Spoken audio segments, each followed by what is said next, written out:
Bueno, muy buenas noches a los que no he saludado. Sean muy bienvenidos. Espero compartir una reflexión que no los canse. Sé que han estado orando durante este día. Algunos han estado ayunando también. Así que espero que sea lo más sencillo, así como era nuestro Señor. Destilaba humildad y sencillez. Así que espero que sea sencillito y práctico. Quiero compartir un poco un cierre de lo que estuvimos tratando en estas últimas semanas, quizás de este último mes. Y el pastor se refirió en muchas oportunidades a la pasión de Cristo. ¿Qué significa un poco esto de la pasión de Cristo? Estos hechos que desencadenaron en la muerte de nuestro Señor a favor tuyo y a favor mío. ¿Cuál fue el propósito de esa pasión y de esa muerte? Que por medio de la fe en ese sacrificio o en la persona de Jesucristo, volvamos al origen, volvamos a esa relación, a esa comunión que nunca debió romperse a causa del pecado. Segunda de Corintios, capítulo 5, verso 19, dice que Dios estaba en Jesucristo, estaba en Cristo, reconciliando consigo al mundo, no tomándoles en cuenta a los hombres sus pecados, y nos encargó a nosotros la palabra de la reconciliación. ¿Sí? Fue tal esta pasión que tuvo Cristo, que lo llevó en términos de Pablo en Filipenses, a despojarse de sí mismo, a despojarse de toda su gloria, y no tuvo en cuenta el ser igual a Dios como algo acá aferrarse. Sí, Jesucristo era Dios, Jesucristo es Dios. En una oportunidad dijo, antes que Abraham fuese, yo soy. Hablando de su eternidad. Él no comenzó aquí en la tierra. Él es Dios, Jesucristo es Dios. En Juan capítulo 1, verso 1 también dice, en el principio era el verbo era con Dios, y el verbo era Dios. De alguna manera Dios se limitó a sí mismo. Nació como vos y como yo. Tal vez es difícil para nuestra mente entenderlo, pero Dios naciendo como nosotros, Dios teniendo que aprender, teniendo que crecer, sufrió las mismas tentaciones que sufrimos nosotros, pero dice que fue tentado en todo y fue hallado perfecto. Es por esto que no hay otro mejor mediador entre los hombres y entre Dios que Jesucristo. También vimos el poder de la resurrección. En Corintios Pablo también nos dice que si Cristo no resucitó, es vana nuestra predicación y es vana nuestra fe. Y después le dimos el cierre con el pastor hablando de la ascensión.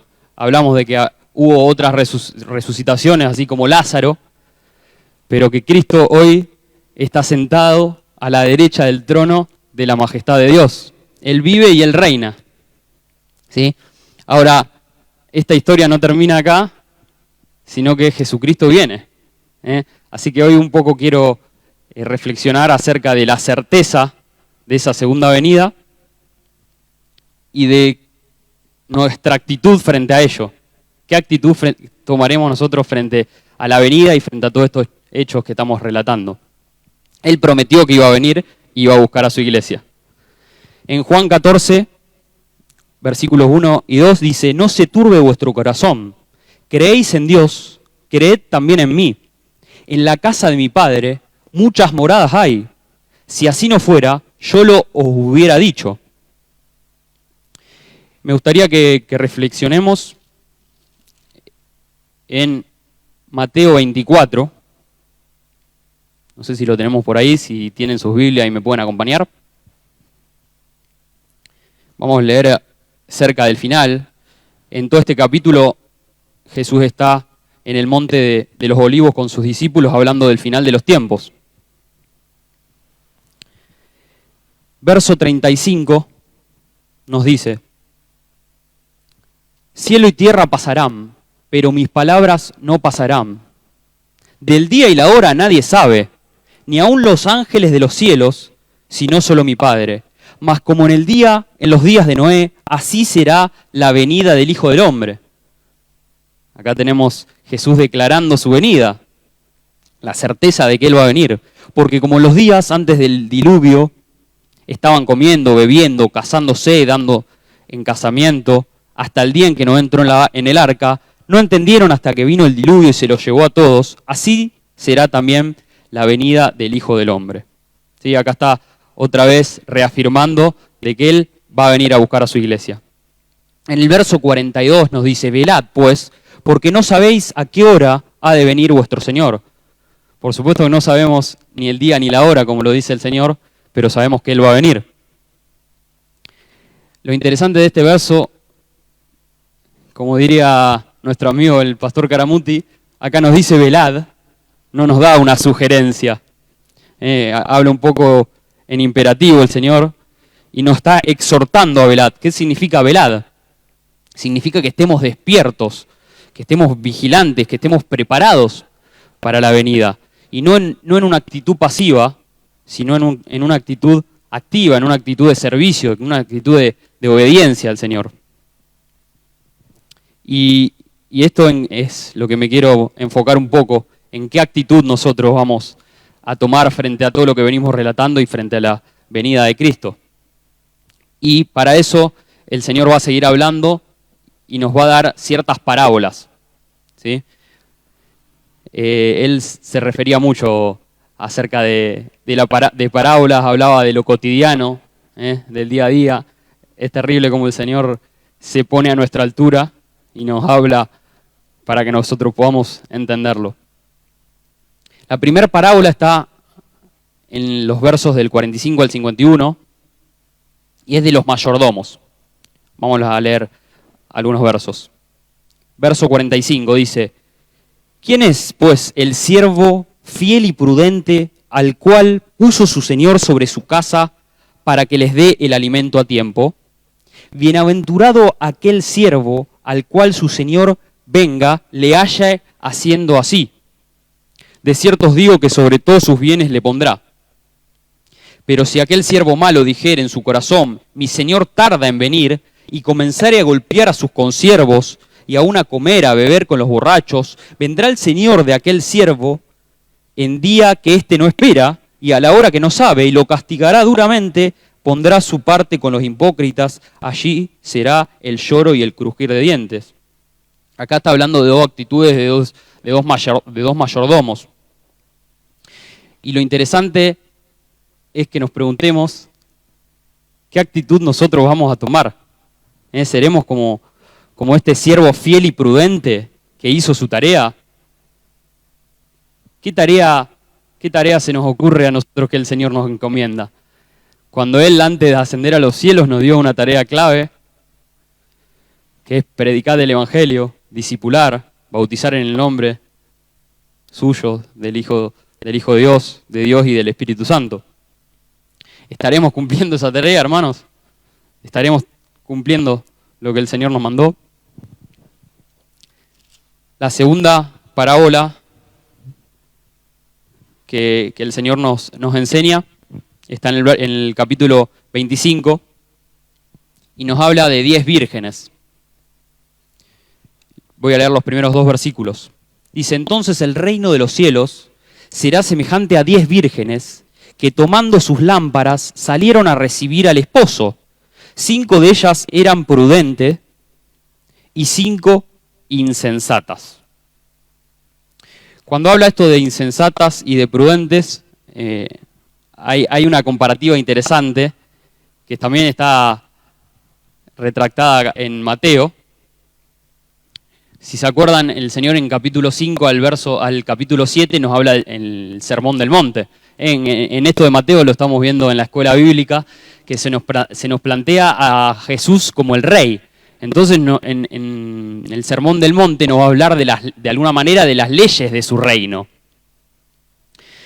Termina el Sermón del Monte el Señor dando esas leyes y hablando de una parábola de las dos simientes, ¿no? Y nos habla de un hombre insensato y un hombre prudente. Y nos habla de aquel que oye la palabra y la pone por obra y lo compara a un hombre imprudente, insensato. Y aquel que oye y no la hace con un hombre insensato. ¿Sí? Qué buena comparativa y que nosotros podamos no solo ser oidores, sino hacedores de su palabra. Seguimos con la parábola de las 10 vírgenes. En el verso 3 dice, las insensatas, tomando sus lámparas, no tomaron consigo aceite, mas las prudentes tomaron aceite en sus vasijas, juntamente con sus lámparas. Y tardándose el esposo, cabecearon todas y se durmieron. Yo pensaba, espero que no nos pase a nosotros esto de estar cabeceando y durmiendo, tomándolo espiritualmente. Que no sea un proceso en el que nos empecemos a alejar del Señor procesalmente y que terminemos enfriados, ¿sí? Que tengamos esa lámpara que esté encendida, ¿sí? Y un poco poniendo en contexto esto de las 10 vírgenes, en la época de Jesús, el matrimonio tenía algunas partes, ¿sí? Primero, había un acuerdo entre el padre de la novia y el padre del novio, ¿sí? Segundo, se comprometían frente a testigos y frente a los padres, ¿no? Los novios, los padres y testigos.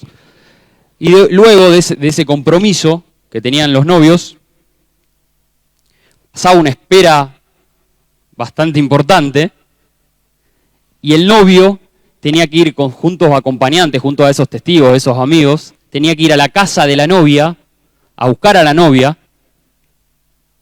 y luego se la llevaba el novio junto a sus acompañantes, y a la novia y a sus acompañantes a la casa del padre de la novia, del novio, perdón, y así allí festejaban esta fiesta, que era muy esperada. Esto pasa también en la parábola de las 10 vírgenes, estaban esperando a Cristo, ¿no? Bueno, seguimos. Verso 8. Dice, las insensatas dijeron a las prudentes, dadnos de vuestro aceite porque nuestras lámparas se apagan. Mas las prudentes respondieron diciendo, para que no nos falte a nosotras y a vosotras, id más bien a los que venden y comprad para vosotras mismas. Pero mientras ellas iban a comprar, vino el esposo, y las que estaban preparadas entraron con él a las bodas y se cerró la puerta. Después vinieron también las otras vírgenes diciendo, Señor, Señor, ábrenos. Mas él respondiendo dijo, de cierto os digo que no os conozco. Velad pues, porque no sabéis el día ni la hora en que el Hijo del Hombre ha de venir. No quiero profundizar mucho, pero me quiero centrar un poco en el verso 8, donde dice que las insensatas le dijeron a estas vírgenes prudentes, dadnos de vuestro aceite, porque nuestras lámparas se apagan. Y un poco trayéndolo a una aplicación práctica, esto puede representar a nosotros diciendo, entendiendo o queriendo tomar la relación que otro tiene con Cristo, cuando sabemos que la relación y la salvación es personal. No podemos estar pidiéndole al otro, o no podemos imitar de alguna manera la relación que otro tiene con Cristo. Entonces esta parábola habla de esa actitud que tenemos que tener nosotros al esperar a Cristo, teniendo una relación personal con Él, ¿sí? Y por último, está la parábola de los talentos. El Señor nos relata en el verso 14 al 30, pero nos dice que el reino de los cielos era como un hombre que yéndose lejos, llamó a su siervo y le entregó sus bienes. A un siervo le dio 5 talentos, a otro siervo le dio 2 talentos y a otro siervo le dio 1 solo talento. Dice que al que le dio 5 talentos, lo negoció y ganó otros 5. Al que le dio 2 talentos, lo negoció y ganó otros 2 talentos. Y al que le dio 1 solo talento, lo que hizo con este bien, con este talento, cavó en la tierra y lo escondió. Ahora quiero ver cuando después de un tiempo el Señor vuelve y la reacción que tiene frente a estos hechos ocurridos de sus siervos. En el verso 19 nos dice, después de mucho tiempo vino el señor de aquellos siervos, arregló cuentas con ellos. Quiere decir que cuando el Señor venga nosotros también vamos a tener que rendir cuentas de lo que hacemos con nuestra vida, con nuestros bienes, con nuestros talentos, con las oportunidades que Él nos da. Llegando el que había recibido 5 talentos, no sé si lo tenemos, no importa. Verso 20 dice, llegando el que había recibido 5 talentos, trajo otros 5 talentos diciendo, Señor, 5 talentos me entregaste, aquí tienes, he ganado otros 5 talentos sobre ellos. Su señor le dijo, bien, buen siervo y fiel, sobre poco has sido fiel, sobre mucho te pondré, entra en el gozo de tu señor. Llegando también el que había recibido 2 talentos, dijo, Señor, 2 talentos me entregaste, aquí tienes, he ganado otros 2 talentos sobre ellos. Su señor le dijo, bien, buen siervo y fiel, sobre poco has sido fiel, sobre mucho te pondré. Entra en el gozo de tu señor. Pero llegando también el que había recibido 1 talento, dijo, Señor, te conocía que eras hombre duro, que ciegas donde no sembraste, recojas donde esparciste. Por lo cual tuve miedo, y fui y escondí tu talento en la tierra. Aquí tienes lo que es tuyo. Respondiendo su señor le dijo, siervo malo y negligente, ¿sabías que ciego donde no sembré y recojo donde no esparcí? Por tanto, debías haber dado mi dinero a los banqueros, y al venir yo hubiera recibido lo que es mío con los intereses. Quitadle pues el talento y dadlo al que tiene 10 talentos, porque al que tiene le será dado y tendrá más, y al que no tiene, aún lo que tiene le será quitado. Y al siervo inútil, echadle en las tinieblas de afuera. Así será el lloro y el crujir de dientes. Esta parábola también me hace acordar un poco a aquella viuda con su pequeña ofrenda, que eran solamente 2 monedas, y venían los ricos y depositaban dinero y ofrenda, y el Señor exalta a esa viuda diciendo, entregó todo lo que tenía. Y de alguna manera estos talentos también, nosotros somos administradores de alguna manera de lo que el Señor nos da. Y tenemos que administrarlo con generosidad. Estamos siendo generosos, hermanos. Somos generosos con lo que el Señor nos da. Con los bienes, con el tiempo, con el dinero. Lo importante de esta parábola no es tanto el talento que le fue otorgado, sino la fidelidad en la administración de estos talentos. ¿Sí? ¿Seremos fieles hasta que el Señor vuelva? Las vírgenes esperaron, los siervos tuvieron que obrar. Ahora, el siervo malo hizo lo malo, pero por omisión, por ocioso, por perezoso. Y además, enterró el talento que el Señor le dio como algo muerto, cuando el Señor expresa y manifiesta vida. La pregunta que me hago yo entonces, ¿qué vamos a hacer con nuestros dones, con nuestros talentos, con nuestros bienes, con nuestros dineros, las oportunidades que el Señor nos da de poder servir, de poder compartir de su palabra? Por último, para ir cerrando, no me quiero extender mucho más, la última parte del capítulo 25 ya no nos habla de una parábola, sino ya nos va a dar un relato, un cuadro profético, ¿sí? En Reina Valera se nos titula como el juicio de las naciones. Y otra vez reafirma la venida de Cristo. Dice el verso 31, cuando el Hijo del Hombre venga en su gloria y todos los santos ángeles con él, entonces se sentará en su trono de gloria. Serán reunidas delante de él todas las naciones y apartará los unos de los otros como aparta el pastor las ovejas de los cabritos. Pondrá los ovejos a su derecha y los cabritos a su izquierda. Entonces el rey, Jesús está hablando a sí mismo como rey, dirá a los de su derecha, venid benditos de mi Padre, heredad el reino preparado para vosotros desde la fundación del mundo. Y miren la explicación que da. Porque tuve hambre y me disteis de comer. Tuve sed, me disteis de beber. Fui forastero y me recogisteis. Estuve desnudo y me cubristeis. Enfermo y me visitasteis en la cárcel. Vinisteis a mí. Entonces los justos le responderá diciendo: Señor, ¿cuándo te vimos hambriento y te sustentamos, o sediento y te dimos de beber? ¿Cuándo te vimos forastero y te recogimos, o desnudo y te cubrimos? ¿Cuándo te vimos enfermo o en la cárcel y vinimos a ti? Y el rey respondiendo el rey les dirá: de cierto os digo que en cuanto lo hicisteis a uno de estos mis hermanos más pequeños, a mí lo hicisteis. ¿Cómo nos habla del servicio? De que mientras esperamos al Señor también podamos caminar en esas buenas obras que el Señor preparó de antemano para que anduviésemos en ellas, como dice en Efesios. Me gustaría también compartirles Santiago, donde por supuesto que no nos habla de una salvación por obras, sino de esa salvación, de esa fe. Como consecuencia debemos tener estas buenas obras que habla, ¿sí?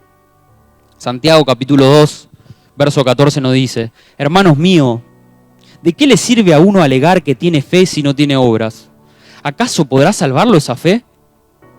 Supongamos que un hermano o una hermana no tiene con qué vestirse y carece del alimento diario, y uno de ustedes le dice que le vaya bien, abríguese, coma hasta saciarse, pero no le da lo necesario para el cuerpo. ¿De qué servirá eso? Así también la fe por sí sola, si no tiene obras, está muerta. Sin embargo, alguien dirá: tú tienes fe y yo tengo obras. Pues bien, muéstrame tu fe sin las obras y yo te mostraré la fe por las obras.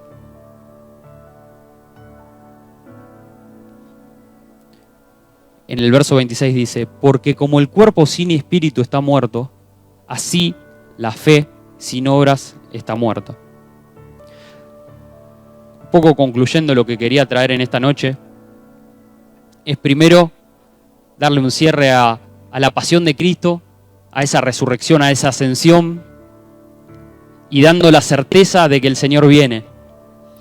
Y preguntándonos, ¿qué haremos frente a esta venida? ¿Cómo esperaremos? ¿Cómo velaremos? ¿Seremos como esos siervos prudentes y fieles, haciendo la tarea que el Señor nos encomendó? ¿Seremos como esas vírgenes cuya lámpara estaba encendida, que estaban esperando con aceite en una relación con Cristo? ¿Seremos como los hombres, como esos hombres que administraban bien sus dones, sus talentos, sus bienes, su dinero? Y por último, lo que vimos, que podamos también caminar en esas buenas obras que el Señor preparó de antemano. Porque cuanto lo hiciste por uno de mis pequeños, lo hiciste por mí. Cierro con una oración. Gracias, Señor, porque podemos venir confiadamente a tu trono de gracia, Señor, por el sacrificio hermoso que hizo Cristo en esa cruz, Señor. Gracias porque nos volviste a reconciliar contigo, Señor. Gracias por tanta misericordia, Señor. Gracias por tanta gracia, Señor. Gracias por tu compañía en nuestras vidas, Señor. Gracias porque dijiste que ibas a estar todos los días hasta el fin, Señor, hasta que nos vengas a buscar, Señor. Padre, ayúdanos a tener una actitud, Señor, como la que tuvo Cristo, Señor. Ayúdanos, Padre, a tener una relación íntima y personal con vos, Señor. Que podamos caminar también, Padre, en esas buenas obras que vos preparaste para que anduviésemos en ellas, Señor. Perdonanos, Señor, si nos desviamos, Padre. Te amamos, Señor, te reconocemos. Queremos seguir en comunión contigo, Señor. En el nombre de Jesús te pedimos todo, Señor. Amén y amén.